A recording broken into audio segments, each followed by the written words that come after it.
We are now talking to punter Connor Allen. What's going on, Connor? Hey guys, thanks for having me on the show tonight. Absolutely. I was really looking forward to getting you on the show because growing up, I couldn't stand the Wisconsin Badgers. I couldn't stand them. I really couldn't stand them. And this has been a great school, a great football school. As you guys know, there's a quarterback that was drafted from this same school, a.k.a. a guy that's a superstar and an MVP candidate last year, Mr. Russell Wilson. So this is a very good school, very well coached. As you guys know, we are talking to Connor Allen. Connor, how are you and your family doing with this pandemic? Similar to everybody else, we're just kind of hanging out, staying safe, being smart about everything, and trying to make the most of it as we can. Well, are you hiding under your table like we are as we speak?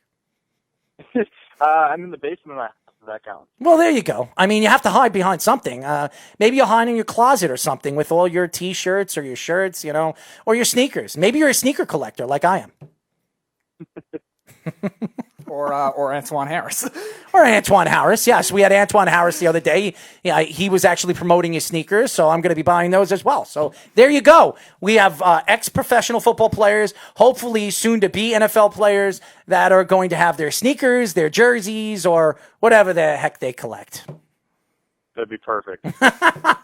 So tell us a little bit about your career at Wisconsin. Yeah, so I was a walk-on. No scholarship offers out of high school, anything like that. Figured out that when I got there my freshman year, I wasn't going to play right away.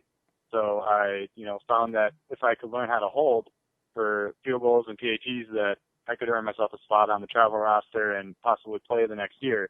So I redshirted my first year, earned my holding spot, and ended up playing the next 55 or 56 games of my career. Talk about Paul Chryst as a head coach. How did he sway you to pick Wisconsin and really embrace that program?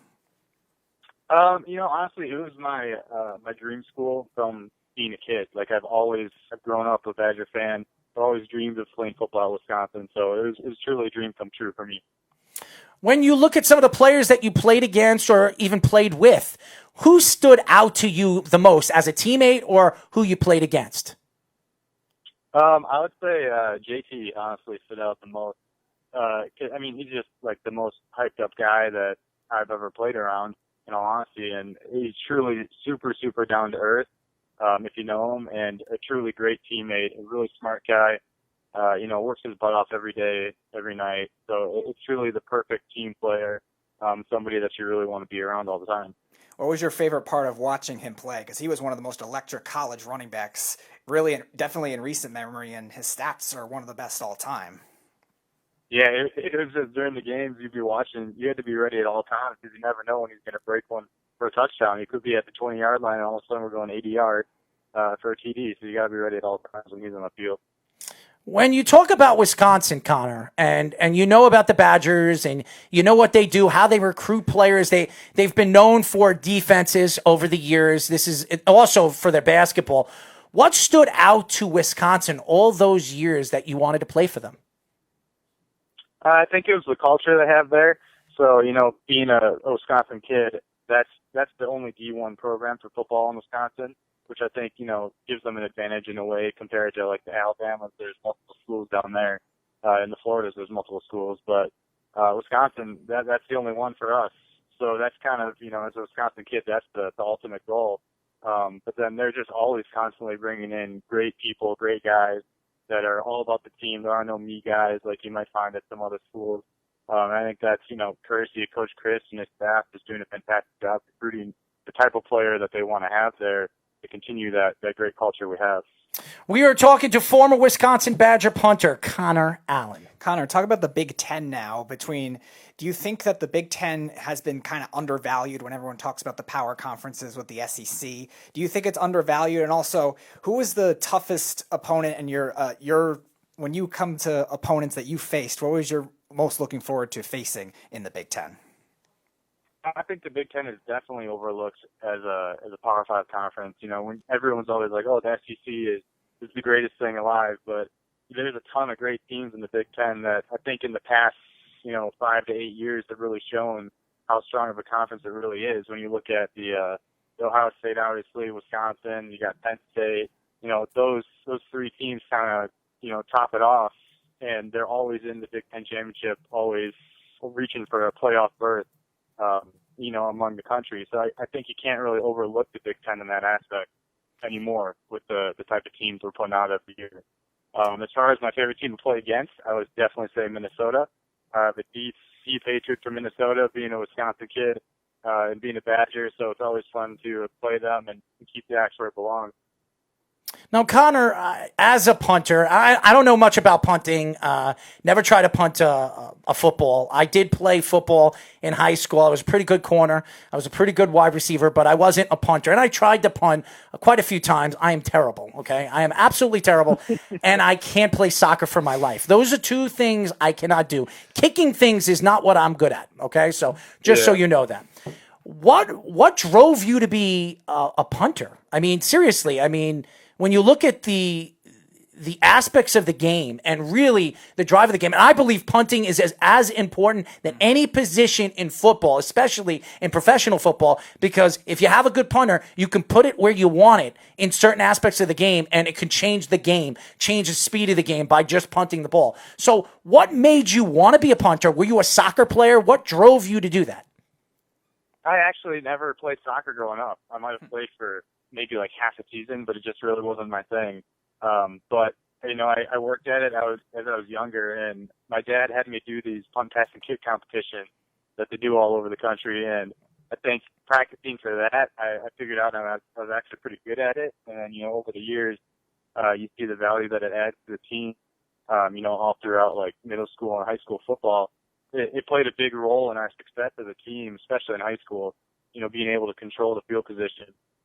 So it just provides you, you know, an aspect. Like, as me, I'm a smaller guy, so it's not like I have the size to play college football at any position or the talent by that means. But punting was something that allowed me to live out my dream and play at a high level like that at Wisconsin.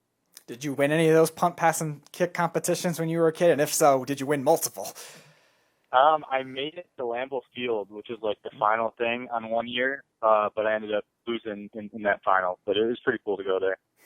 Now, by the way, everybody, we are talking to former Badgers punter Connor Allen. And everybody keeps saying, I can't believe you hate the Wisconsin Badgers. I hated them when I was a kid, okay? I never liked them. I grew up a Florida State fan, okay? I was a Florida State fan growing up. I followed them. I hated the Miami Hurricanes. I hated a lot of teams. I hated Michigan. I hated I liked the Ohio State Buckeyes. I mean, I liked them. But there were certain teams I just didn't like, and Wisconsin was one of those teams I just couldn't. I didn't like the colors, okay? That's the truth. I didn't like the colors. I didn't like them. Anyways, when you look at the game and how it's transitioned, the NFL game, and how some of these punters, some of them are now ex-rugby players, some of them are ex-soccer players. What are your thoughts to the transition of the game as a punter and what you've seen as a football player in college to the NFL game? I think people are starting to understand how big of an aspect of the game it is, and special teams in general. And, you know, how it's really truly, it's 1/3 of the game. You got offense, defense, special teams. And if you don't have that respect for the special teams, like that can cause some problems throughout your gameplay, throughout your season and over the years. But with the teams that really practice it and, you know, respect it, they go a long way having that third of the game wrapped up and being successful in that way. And I think as we look at the different types of athletes that are, you know, becoming punters as we go on here, there's a lot of Australian guys coming over who can just crush a football. They've grown up doing that their whole life. You know, so they come over here and they add a huge amount to any team that they come to. And, you know, as from, you look at the typical specialist from like 20 years ago and you look at them now and these guys are beefy. They're working out all the time. Like, you would never know. Some guys look like a linebacker out there. It's ridiculous. But I think the position itself has definitely transitioned over time into a lot more of an athletic person, and it's becoming to be a lot more respected by fans in general. A lot of times in college football at many different levels, D1, D2, or D3, we see the punters also be the backup quarterbacks? And I know at my school, which was a D3 school, it was also our starting running back too. One year was also the punter. What do you think why do you think they end up doing that in college football? Is it a strategy aspect? Is it a roster construction aspect with the recruiting? What do you think are the biggest reasons for that? And also, did you have any of those experiences like that too? I mean, and if it makes any sense, in high school I was quarterback. So kind of theory as well, but I think it just kind of depends on the roster, like who you have, and some teams will have, maybe they only have a couple quarterbacks that year for whatever reason, and that's just somebody who's a decent background at throwing the football and can learn a few plays if they ever needed it. But for me at Wisconsin, we always had a bunch of quarterbacks, so unfortunately I never got that opportunity as much as I would have loved to do that.